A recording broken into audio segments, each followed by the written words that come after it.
ทำบุญกระทำความดีเรื่องนี้ไม่ต้องอายใครฝากเพลงเชิญชวนหญิงชายอย่าอา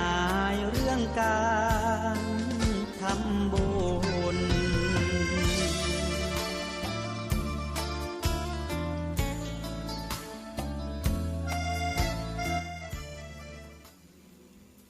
ศรัทธาญาติโยมทั้งหลายอย่าอายเรื่องการทำบุญนะ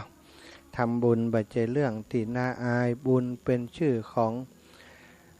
บุญเป็นชื่อของการทำความดีนะศรัทธาบุญเป็นชื่อของความสุขเรียกว่าบุญทำความดีเกิดเป็นบุญเป็นกุศลเป็นความสุขแก่ตนตัวของเฮาเพราะฉะนั้นการทำบุญปัจจัยสิ่งที่น่าละอายเป็นสิ่งที่น่าที่จะน่าทำหรือว่าเป็นสิ่งที่ควรทำเป็นสิ่งที่ต้องทำเนาะขณะนี้ที่เราออกอากาศกันอยู่ตรงนี้ศรัทธาญาติโยมก็ทยอยกันมาเรื่อยๆและเน้อศรัทธาญาติโยมที่เดินทางจากลำปางเป็นกลุ่มเป็นคณะก็เดินทางมากันละก็ขอบคุณทุกท่านทุกคนที่เดินทางมาเป็นกำลังใจให้กันเนาะศรัทธาตอนนี้7:42 นาทีแหมสักกัมเนาะก็จะไปเช็คสัญญาณไปดูระบบการถ่ายทอดของทางวัดฝ่ายหินและทางกองอำนวยการขณะนี้นะก็อยู่ในการถ่ายทอดเสียงจากวัดอินทคินในฐานที่ตั้งเตี่ยตมาดำเนินรายการตั้งแต่ตี 5จนมาถึงณเวลานี้7:43จะ8โมงแล้วศรัทธาอานิสงส์ของกฐินนี่เป็นเรื่องที่จำกัดการจำกัดคราวดังที่บอกไปเนาะศรัทธาญาติโยมจำกัดผู้รับต้องจู่จำพรรษาครบถ้วนบริบูรณ์เท่านั้น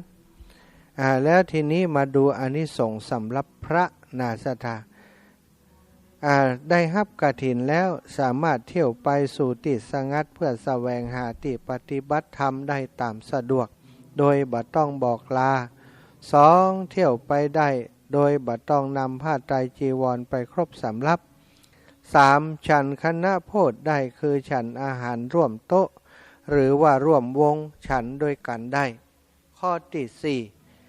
4ทรงอดิเรกจีวรได้ตามปรารถนาคือรับจีวรได้มากกว่า1ผืนข้อ5จีวรที่เกิดขึ้นณที่นั้นจักได้แก่เธอแก่พวกเธอคือหากได้ผ้าจีวรมาเพิ่มอีกก็สามารถเก็บไว้ใช้ได้บ่ต้องเข้าส่วนกลาง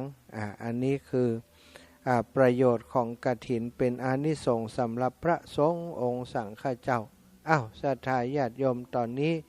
เวลา7:44 นาทีจะปั่นเวลาให้ศรัทธาที่ฟังอยู่ทางบ้านได้โทรมามาจามาโทรมามาการแจ้งผลการรับฟังแสดงความคิดเห็นในเรื่องของกิจกรรมงานกฐินสามัคคีเนาะใครมีความรู้ใหม่ๆอย่างก็มาแบ่งกันเนอะโอกาสกันได้แบ่งปันกันได้0808844173ศรัทธา0808844173อยู่ที่ไหนตั้งได้โทรมามาจากันได้เลย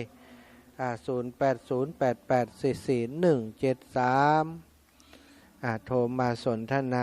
จากันได้เนาะแสดงความคิดเห็นหรือว่าเดินทางอยู่แจ้งผลการรับฟังให้หน่อยว่าเดินทางมาฟังชัดเจนหรือบ่ชัดเจนอย่างใดเดินทางมาถึงไหนแล้วนะแวะเข้าห้องน้ำห้องท่ากันตลอดทางละเนาะคนเข้าคนแก่นี่เข้ามาอย่างเดียวนี้ใช้เวลาประมาณ2 ชั่วโมงถ้ามายิงถ้ามาเรื่อยๆพักไปตามนั้นนะก็2 ชั่วโมงเกินถึง3 ชั่วโมงก็ขอให้ทุกท่านที่เดินทางใน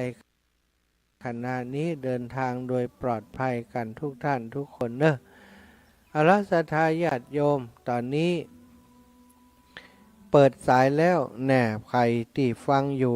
อยากจะโทรมามามาจากกันโทรมาได้เนอะ0808844173 กระเดียวการถ่ายทอดตรงนี้จะงดใจเสียงไปเวลา 8 นาฬิกาจะไปเช็คเสียงตั้งกองอำนวยการนะจะจะจาติกองอำนวยการเป็นอย่างใดก็จะได้ทักทายเข้ามาตั้งระบบของ104.50 เมกะเฮิรตซ์สถานีวิทยุของตังวัดฝ่ายหินต่อไปสถาญาติโยมแต่ของสถานีตังลำปางเนอะกำเดียวก็จะเป็นรายการของตังลุงโบตังคุณโยมบัวตองเนาะเป็นรายการเพลงที่สถาญาติโยมติดตามกันอยู่ตลอดแจ้งข่าวสารงานบุญวัดบรรพตสถิตของเฮากฐินก็วันที่8 เดือนพฤศจิกาเนอะสถาวันพรุ่งนี้วันที่20อาตมาภาพจะไปตานกฐินที่วัดสมัย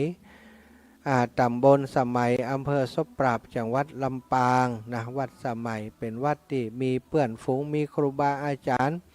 เคยเรียนบาลีด้วยกันอยู่ที่วัดแห่งนั้นก็จะมาตานกฐินด้วยกันเป็นกฐินสามัคคีจะไปสมทบร่วมบุญกับเปิ้นส่วนที่ตั้ง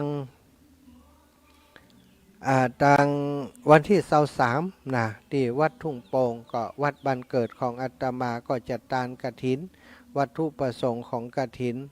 ที่มีการทอดกฐินส่วนหนึ่งก็คือ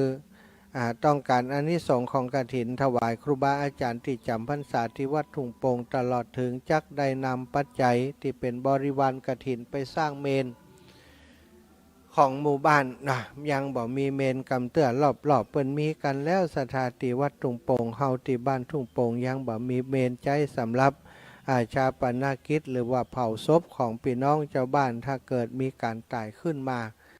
ก็เผาแบบเก่าแบบโบราณอยู่ใจฟืนใจอย่างเยอะเกินไปถ้าเป็น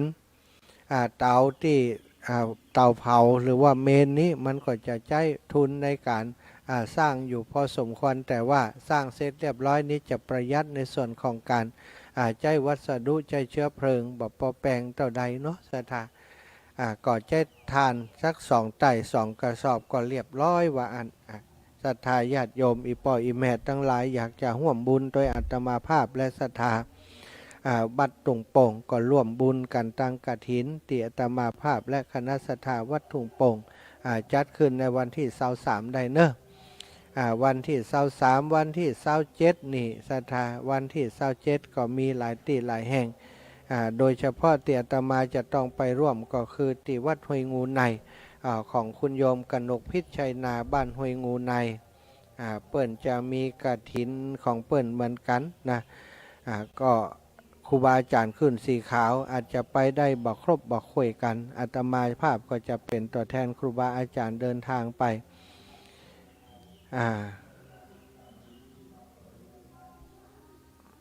จะเลินปอน4091ฮัลโหลวางสายไปเสียแล้ว4091จากตั้งใดบ่ได้ไปร่วมกฐินวัดอินทขินโอนมาแล้วนางสาวพันนิตาพรหมมินทร์อนุโมทนาบุญกับท่านอาจารย์ท่านพระครูสิริธรรมบัณฑิตได้โอนปัจจัยมาร่วมบุญแล้วเนาะฝากลงที่โยมน้องพันนิตาพรหมมินทร์สาธุเน้อท่านอาจารย์เจริญพรฮับแล้วเจ้าฮับไว้ตาค่ะท่านจ้าฮับต้องหาคะเจ้าแม่โยมเดือนน้องสมนึกเจ้าโยมเดือนน้อง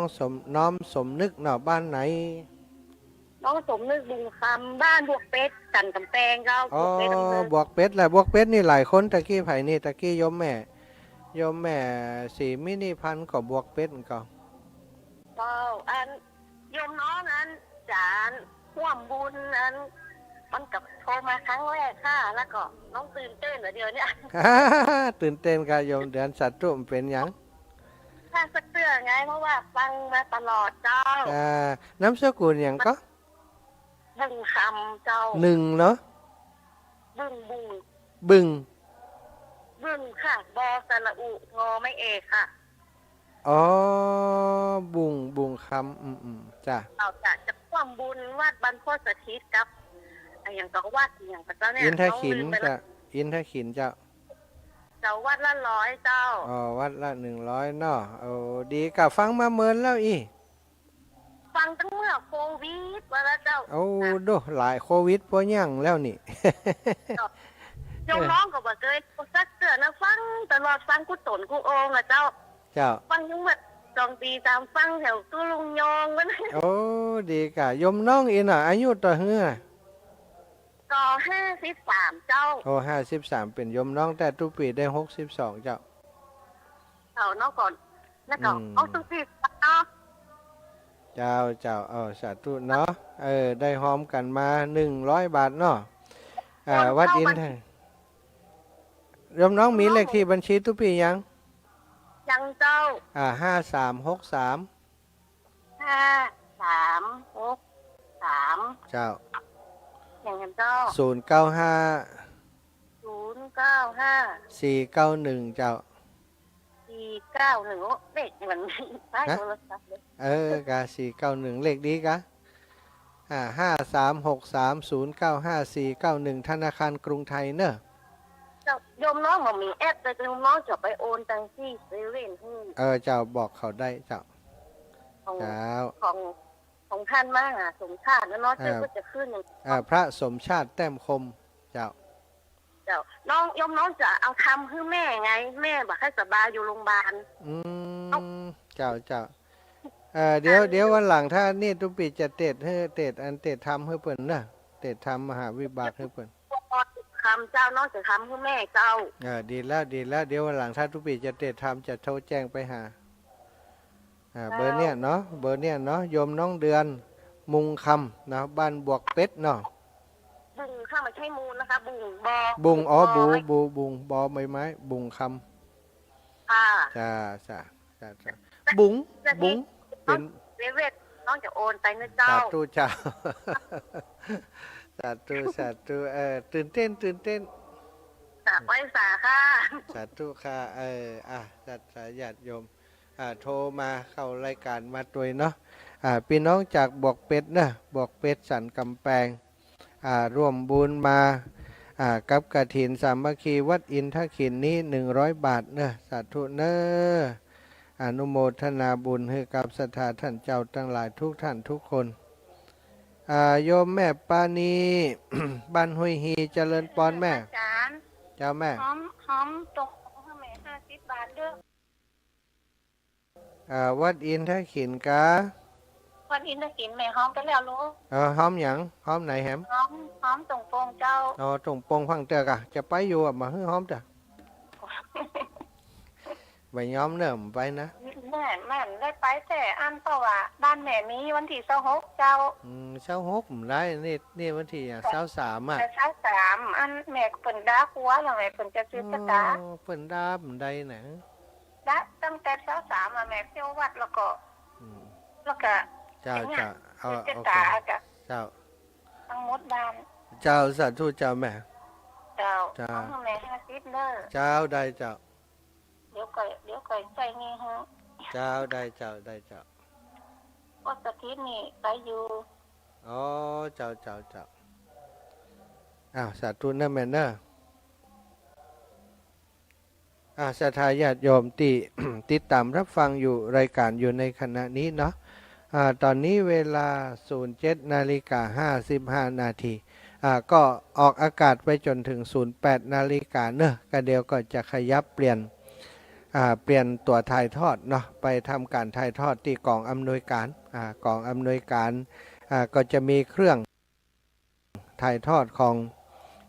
สดของวัดฝ่ายหินสำรองอยู่ตรงนั้นเดี๋ยวเขาก็จะไปออกอากาศตรงนั้นต่อตอนนี้ปอน้อยปอนานปออาจารย์ศรัทธาพี่น้องเจ้าบ้านบัดอินทขินก็เดินทางมากันหลายผู้หลายท่านแล้วศรัทธาตังลำปางเนอะก็เดินทางตอนนี้เข้ามาในเขตลำปูนเชียงใหม่ละเนาะแห่มประมาณสัก1 ชั่วโมงปลาย2 ชั่วโมงประมาณนี้ก็จะถึงที่วัดอินทขินของเฮาอนุโมทนาขอบบุญขอบคุณกับท่านอาจารย์พระครูสิริธรรมบัณฑิตได้เมตตาโอนปัจจัยมาสนับสนุนร่วมบุญกฐินสามัคคีในคราวครั้งนี้ 2,000 บาท ผ่านตังโยมน้องพันนิตราพรหมมินทร์นะน้องหญิงนะโยมแอลของบ้านเฮาหู้จักว่าโยมแอลอีนะก็โอนปัจจัยมาแล้วก็ขอบคุณกับทุกท่านทุกคนที่ติดตามรับฟังรายการตั้งแต่เจ้าตีห้ามาจนถึงเวลานี้ 2-3 ชั่วโมงอยู่ด้วยกันนี้เนาะก็ได้ขอบคุณกับศรัทธาญาติโยมทั้งหลายที่ร่วมบุญร่วมกุศลเป็นเจ้าภาพกฐินด้วยกันนะเจ้าภาพคนละเล็กละน้อยสะสมกันไปคนละเล็กละน้อยเฮาบ่มีเงินล้านเงินแสนเงินล้านเฮาก็หอมตานกันคนเล็กคนน้อยเหมือนกับนายตินนะบานเนาะศรัทธาได้สตางค์5มาซกไปซื้อเข็มได้เล่มหนึ่งเนาะพร้อมกับได้นะเอามาเป็นร่วมบุญกฐินกับท่านธรรมบาลเศรษฐีแต่ได้ทรัพย์สมบัติในวันนั้นได้เป็นมหาเศรษฐีในวันนั้นตายไปแล้วไปอยู่บนสวรรค์ไปได้วิมานอยู่บนสวรรค์เหมือนกับท่านเศรษฐีผู้เป็นเจ้านายนี่ศรัทธาอยู่ในโลกมนุษย์เศรษฐีกับยาจกอาจจะต่างกันแต่ว่าไปสู่สัมปรายภพสู่ปรโลกไปหน้าเอาบุญเป็นที่ตั้งเศรษฐีทำบุญก็ได้ไปเกิดบนสวรรค์ยาจกเห็นใจทำบุญก็ได้ไปเกิดบนสวรรค์ได้เสวยวิมานทิพย์เท่าเทียมกันนะเอาละศรัทธาญาติโยมขออนุโมทนาบุญกับทุกท่านทุกคนที่ติดตามรับฟังรายการกันมาและขอบคุณกับศรัทธาญาติโยมสาธุชนทั้งหลายพี่น้องบ้านอินทขินติดด้วยกันต้อนรับขับสู่ดูแลทำกับข้าวกับป่ารอต้อนรับศรัทธาญาติโยมที่กำลังเดินทางมาเนอะขอทุกท่านทุกคนอยู่ดีมีสุขอายุมันขวัญยืนอายุวันโนสุขังพะลัง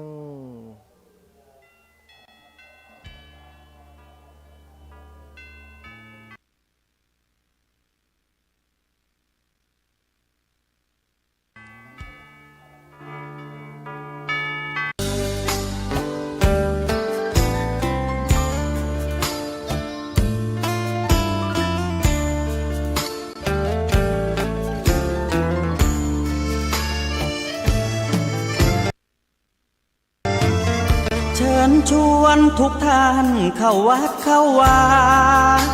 ฟังธรรมจา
ขณะนี้